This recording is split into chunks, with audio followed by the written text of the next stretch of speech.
So this is the Q85 battery. So it came installed from the manufacturer of my Mazda 3 2015. Manufactured in 2015 model year. And that's the Grand Touring with the sport package and the technology package. So that's the all bells and whistles Mazda 3 from 2015.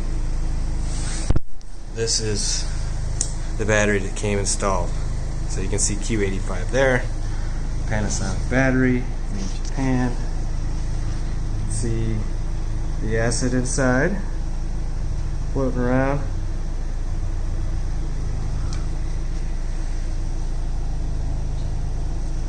Mostly to the upper level mark.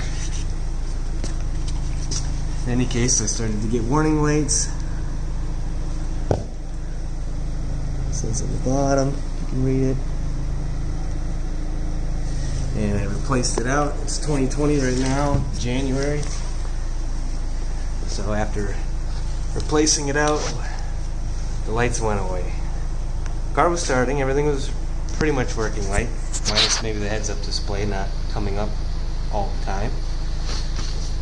Normally that cycles on with the car, but it was starting to not cycle on with the car. So, replacing the battery seemed to take care of it. So with 5 years, it lasted pretty well.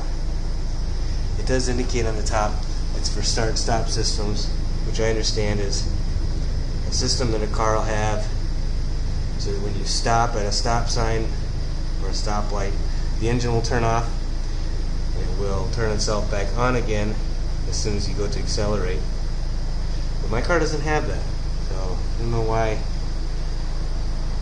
If they felt that was necessary to install a start-stop battery in a car that doesn't have start-stop. I don't know. It does have i-ELOOP. My car does have i-ELOOP, the regenerative braking system. So that may have been why they decided to use this battery. I don't know. In any case, here's what it looks like. I thought I'd give you a run around of the battery before I take it in to be disposed of. In case anyone wanted to see, that's what it looks like. Have fun.